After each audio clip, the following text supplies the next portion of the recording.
Be advised, you are coming in weak and unreadable. Say again, Com Tower. This is Pacho.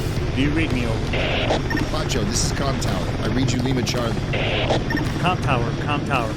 Request permission to launch and commence the field op. Over. Stand by. Pacho, permission granted. I say again, permission granted.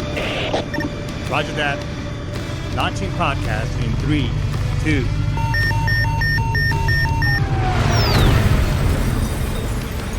You are now entering the field op with your host, Pacho Correa, Chief Warrant Officer 3, United States Marine Corps retired.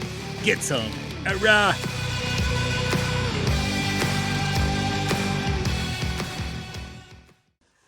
What's going on, everybody? Welcome to the field op. Hey, sorry for a little bit of the technological delays right here in the East Coast. I mean, I think I live next to Carl Griswold's cousin Eddie. I mean, it's 6:15 almost 6:30 in the afternoon. My man wants to start cutting his grass all of a sudden, as I'm getting ready to go into the podcast. And on top of that, I'm having technological issues right here with the studio. But those are all excuses. And as we know, excuses are like, you know what? So, and everybody's got one. But hey, like we do in the Marine Corps, we just make stuff happen. And, adapt and overcome, right? Semper Gumby. So, hey, we got an amazing, at the end of the day, look, it's Baby Friday. Friday is, Friday Night's Eve is upon us. So, goddamn, it's almost the weekend, right? Am I right? So, hey, look, I want to talk to you, before we get started, I want to talk to you about an amazing product that, Brian Colburn and I, he's from SitchRadio.com, one of the amazing people that helped out get this show out to you. The dude is a techie guy. He kind of paired me up with this product called NowSight. NowSight AI. It is an amazing piece of equipment. I highly recommend it. As a matter of fact, it's on the show descriptions. I'll throw it in there as well. Please use my link right there. I don't get anything out of it, by the way. It's just a referral link. But if you want to take your content branding, your social media game to the next level, then I highly recommend that you use this. When I will be posting, obviously I'm branding myself out. I'm doing a lot of stuff in regards to social media. So I'm constantly posting stuff out there. It would take me to 30 minutes to 40 minutes between all my different social media outlets, trying to post stuff and come up with stuff. This thing right here, I am down to like 5 to 10 minutes in the morning. You can actually create very deepful, insightful posts, funny, whatever, emojis, no emojis. It's an AI, and you just hit the button. It'll even create an image or a photo that very something. So if you follow me, whether you follow me on LinkedIn, Facebook, Instagram, or if you have noticed that my content is a little bit more, it's gotten better, I'm using this thing. You can even actually post and comment on somebody else's post. You just copy and paste it on there. It'll generate a comment, and you could throw it right back. You could be at the doctor, you could be doing whatever, and you could be utilizing this piece of equipment. So if you want to take yourself to the next level as far as content creating and branding yourself out in a day and age where social media pretty much rules our lives, I highly recommend this piece of this new app. There's an app version and a web version as well. So it's all on the show content as well. So this show is brought to you and you've heard me talk in the past. We're all about the First Amendment, Second Amendment, right to bear arms, freedom of speech, all that good stuff. So if you like what you hear today, like, subscribe, and follow. Make sure that throw some comments on there. Let's create an avenue where we're all sharing and exchanging ideas, because that's in a day and age where everybody's so divided. Why not be able to just agree to disagree sometimes? So if you like the show, like, subscribe, and follow. If not, check something out from SitchRadio.com. And, something in there may tickle your fancy. This show is also brought to you. You've heard me, I advocate a lot for the VA. It is the only thing that we got. So unless you're a retiree, that you can use TRICARE. But hey, the system is not perfect. The only way to make it better is, 1, you got to vote. 2, voice your complaints, and you can utilize the many different things, avenues of approach to get your issues taken care of. But at the end of the day, you cannot expect and hope that the VA it takes, makes you, gives you 100, your 100% total, permanent total without you helping them out. So you gotta, and I'm saying this because I was helping some veterans this week, putting their claim. And you gotta study the 38 CFR. That tells you how to put your VA claims together. The website is pretty easy. I have some other content that I can send to you if you want it, and that can help so that you can put your claim together. But you got to do your due diligence and not just place the blame on the VA saying that it's all messed up, because you have to be part of the solution as well. So that's kind of like I'm on my horse, right, on my soapbox, so to speak. So, but hey, let's get this show started. How about that? We got all the pleasantries and all the stuff out of the way. Let's get the show going.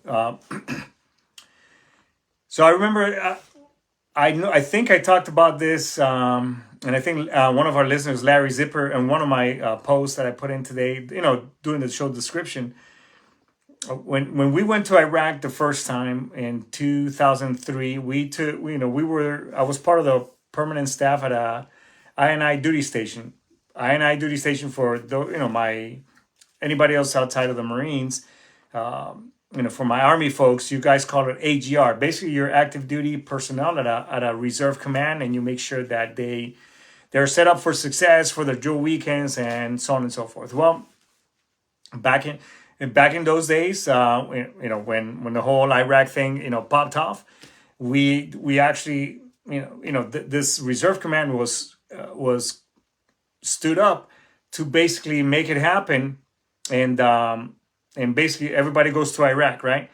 So we had the main hub, the main battalion was in Camp Pendleton, California, up in Las Flores area. So shout out to all my fellow trackers over there.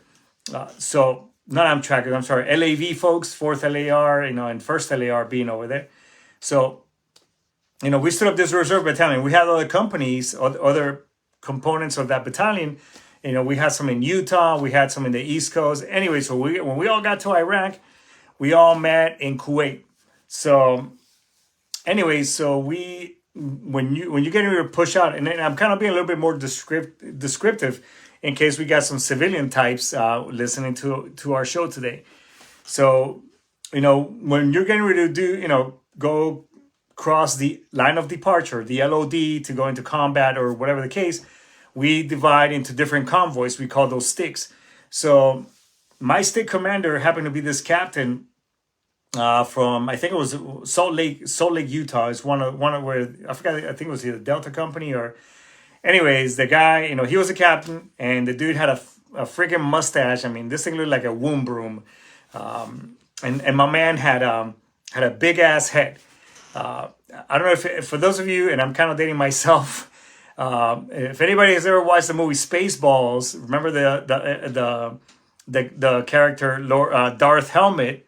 I mean, that was his nickname. Because the guy was short, and when he put his helmet on, his Kevlar, I mean, this dude looked like, he looked like a giant ass lollipop, a little short body with his big ass head. Anyway, so we just keep him Darth Helmet, for brevity's sake. So we're pushing out on our stick. It was our turn. He's our convoy commander, and we're pushing out. And we were in a light armor vehicle battalion, an LAV battalion. In the Army, they call those strikers, right? So we were all, with, and I was motor T transportation. So we had, equipment. Our equipment back then was 5 tons. The old, truck, the old style trucks, not the new stuff that that the Marine Corps uses, which is pretty cool and pretty badass. I mean, this is before computerized equipment and shit. I mean, this is pure diesel equipment, as old school as the shit gets, and I'm sure it could get older. Anyways, one of the LAVs happen to go. These things break quite often. Mainly they're differentials. So and plus, and they also have a lot of engine issues. I don't know why, but they do. That's been my experience. Somebody else on here, you might say otherwise. I don't give a shit. It's my show, and I can talk about it however I want to. Anyways, at the end of the day, LAV went down. this cat, and we all pull on the side of the road. We haven't even crossed into Iraq yet. We're still in the Kuwait side, and we are, we pull over the side of the road and we're trying to talk. So I'm the permanent personnel type in the reserve command, and then my counterpart was a staff sergeant. And we're talking, hey, what are we gonna do with this piece of equipment? Should we just leave it right here? Put an incendiary grenade and just leave it here? And we're kind of talking. Here comes Darth, Lord Helmet, and he's like, hey, gents, what's going on? I'm like, hey, sir. This is before I became an officer, and I'm like, hey, sir, this LAV keeps going down. They keep we keep pulling over the side of the road, and we keep putting engine oil in it. So pretty sure it's got a huge leak, and this thing is not going to make it. I suggest we just leave it here. So I had a Lance Corporal back then, and he's a good friend of mine. His name is David East. And here comes East. And, he comes in. He goes, actually, the captain said, well, can one of the trucks pull it? I'm like, no, sir. You cannot mix it. That's like doing different, you cannot mix different variant types. In other words, striker with a regular piece of, you can't. It's like trying to tow. It's like trying to tow a car with a forklift. You just don't do it, right? So he was like, hey, can the record, the tow truck pull this thing? And I was like, no, you cannot. We're not supposed to. And they, well, we're in combat. Like, no, we're not in combat. We're pushing to an area that has a conflict, but we're not in combat. And these roads are not bad. So we're just trying to get to our next point. And here comes East. He's like, well, sir, I can, my LVS, it's a light vehicle, logistics vehicle system, which is, it's just a long ass truck that, that can pull it has a lot of payload capacity, but still you don't mix vehicles, so to speak. Well, this dumbass is like, yeah, I can pull it, sir, blah, blah. And I'm looking like, hey, shut the F up, bro. Stay in your lane, and I even grabbed like, go get me the technical manual, and I'm telling the captain, I'm like, do you see any picture saying that we can tow your equipment? And he's like, okay. He goes, well, we're gonna do it anyways. I'm like, okay, you got it, sir. So I was like, I made a note of that. Whatever. It was wrong. I mean, it was a wrong. From my end, from my perspective, knowing now what I didn't know then, hey, look. One, I got to give credit to the Marine, the Lance Corporal, for him saying, being, hey, sir, I can do it. We can pull it. I got this. I mean, I got to give him credit for that, for taking that decision, right? And I also got to give credit to the captain for making that decision. It's not the most, it wasn't a popular decision, clearly. And me being the reserve, the active duty component at the reserve duty station, I guess, and I'm using this term very loosely, me being the SME, the subject matter expertise, when it comes to rolling stock, he should have listened. He should have listened at least to my input and take it for consideration. Maybe he did, maybe he didn't, but the dude made a decision, good, bad, or indifferent, and he stuck with it. So I have to give the man credit for that, because as a commander, or even sometimes in life, folks, we got to make decisions. Maybe not with all the information that is all available at the time. And whatever the outcome is, you got to, whether good or bad, you got to be accountable for it. And the dude was, as we were moving, we were pushing through different positions, logistics positions, pulling this deadline, and we call it deadline, it doesn't work. The shit doesn't work. This deadline piece of equipment, we pulled it into one logistics hub where we all got refueled. We got to eat. And we actually stayed overnight in this position. And then in the morning, we picked, because again, we're trying to make it to our destination and meet with the rest of the battalion. Long story short, after we left that pause, maybe an hour into the drive, because again, so, if I'm trying to show you here. So let's say that, this little box right here, this is the LVS, and this is pretty much how long this vehicle is, and it's pulling this striker vehicle. Well, the differential, because this thing has 4 different differentials. It's got 8 wheels in total. Another set of differentials locked up on it. The wheels locked up, and then it started. It just this thing was dragging it because this one truck is very powerful. Basically, it was dragging it for a little bit. The differential locked up, and all the wheels that steered turned, and this thing started. Pretty much. It went on its side and it was thank God that the tow bar that were in the pintle hook, how you tow this vehicle, thank God that the pintle hook swivels, spins around. Thank God for that, because this LAV pretty much went off the side of the road and still being towed, and it went on its side and it was rolling, and this other the other truck was pulling it. And it wasn't until the guys kind of felt something that was, and he goes, and the assistant driver looks. I'm like, oh my God, hey, this thing is gonna basically, make us crash.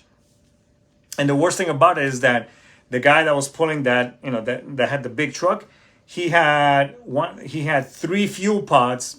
Basically, in each fuel pod, it had each one had over 900 gallons of fuel inside of it. So I mean, this thing could have been bad. We could have lost 2 Marines.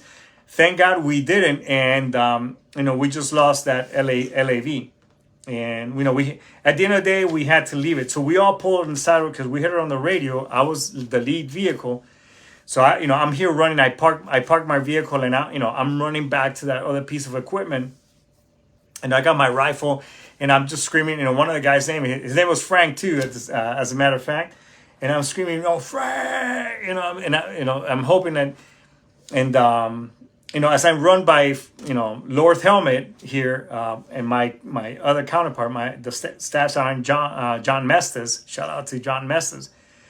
We both look and we're like, I fucking told I fucking told you so.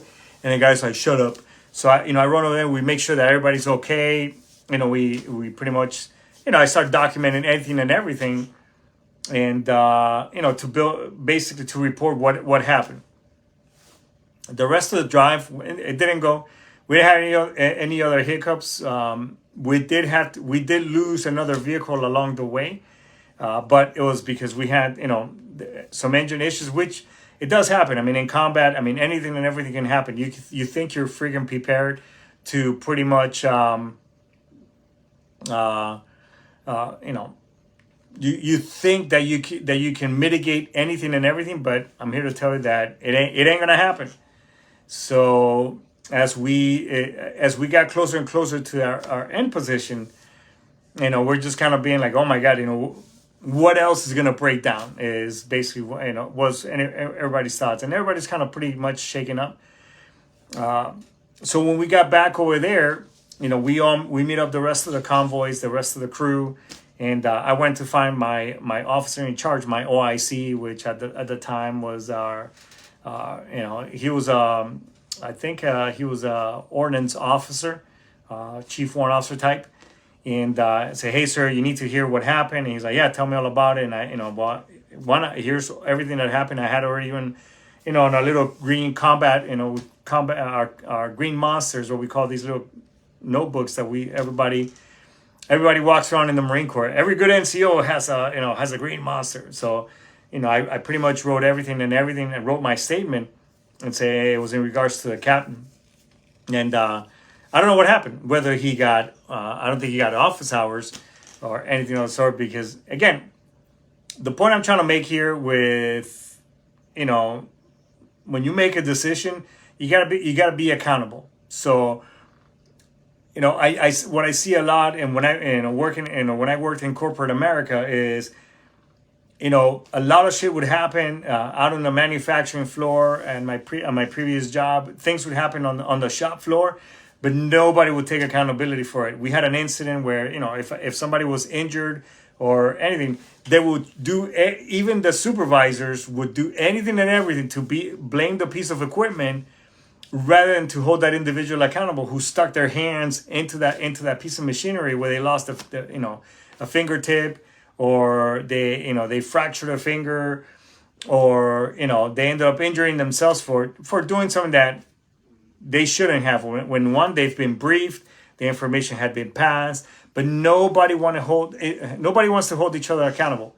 So Hell, my supervisor at the time, this lady tried to hold me accountable for something that completed.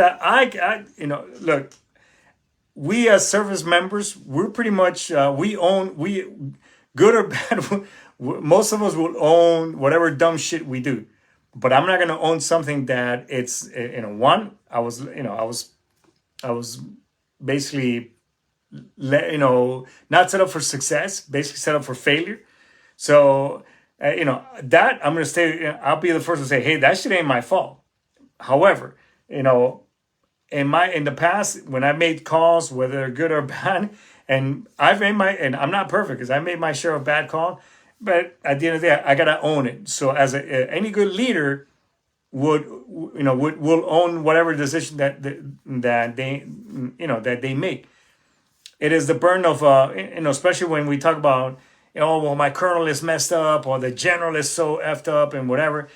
We, without all the information, that's what we see from the outside looking in. And even in this case right here, yes, two Marines could have passed away, whatever, but the dude couldn't foretell the future as to, hey, is this shit gonna go break down, whatever. He was just making it happen, trying not to leave a vehicle in the side of the road for that, for the Kuwaitis or maybe Iraqis to pilfer and steal a lot of the stuff in it, whatever. So I gotta give credit to that individual for at least making that decision, and the dude stuck with it. It wasn't the best. That was the last time that him and I talked. I mean, him and I would cross paths. We're meant to cross paths later on and throughout the entire deployment. While we're in Iraq. So at the end of the day, we all have to be accountable. You make a decision, stick with it, and you got to see it. You got to let it play through. As an officer myself, and when I would brief a commander, hey, I will give him 3 courses of action, and also brief him, hey, these could be the things that can happen, and hey, if you take this course of action, here are the things that the cons of it that may be presented. You got to give somebody, even in today's day and age, hey, don't bring me problems. Bring me a problem and at least bring me one solution. So that way, we can work through it together. And I think, that's pretty much when we, in a day and age, it's so easy to blame, put fingers on everybody else. Nobody's being accountable nowadays. So, all I'm saying is that let's take ownership. Let's bring accountability back as much needed. I know I probably don't have to, I'm preaching to the choir with my audience, but at the end of the day, when you look in the mirror, if you made a decision, good, bad, or indifferent, the only one that you could blame is you. So do your best, get your stuff together. Whether you have to fix yourself, if you're trying to lose weight, you can only, like me, I'm gonna tell you right here that I love Haagen-Dazs, dulce de leche ice cream and honey salted caramel with almonds. And let me tell you, if I eat that trash every day, or Ben and Jerry's, I don't know why I'm telling you this, but I love Ben and Jerry's salted caramel core. God damn, I can eat. But if I eat a lot of that stuff every day, and I start getting kind of fluffy, who else do I gotta blame? I can't blame the fucking ice cream. I gotta blame me, right? I can't blame the spoon. I'm the one driving the spoon into my mouth. So again, accountability. So you just gotta go hit the pavement and make shit happen. So at the end of the day, just let's be accountable. Let's make stuff happen, and do the do, right? So I think I bumped my gums enough, despite all the stuff going on the side. If you heard some stuff in the background, again, sorry about that. It is what it is, but I think it's important for us to get all that stuff information. Let me see what the problem is. Everyone wants to be a leader, but they don't want to do the leadership. Yep, that is 100%. People, it's like everybody wants to be part. Everybody wants all the accolades and be rich and all that shit. But nobody wants to do the hard part that comes in between with getting, whether you're trying to excel at a position, where you're trying to excel at your civilian job, or whether you're trying to get a business, off the ground. You gotta pay the price. Okay, and you got to be accountable for it. Yes, Tom, that's 100%. And by the way, hey, if you want to see some really funny, sometimes disturbing stuff, hey, you want to check out Tom's channel on Inspector Shitter. I highly recommend you guys check his stuff out. Some pretty stuff, sometimes kind of disturbing, but hey, I think we're in the right type of crowd. So with that being said, everybody, if you've been ruminating about any negative stuff and you going down that rabbit hole, hey, don't as cliche as it sounds, hey, look, that time is gonna pass. You just got to get through that time period, okay? And if you're having difficulties, by all means, and I'm not just saying this just because I'm some dude that has a podcast. Reach out to me. I mean, you have my information right there. We can talk through it and get you some resources. I'm very connected. I got a lot of friends who run a lot of nonprofits and get you all the help and assistance, because you killing yourself, taking your life, is just gonna leave the rest of us wondering what the hell happened. So with that being said, everybody, we're gonna go ahead and index over here. Ice Tomas, Dice the Key. See you next week. Take care. God damn, we're done.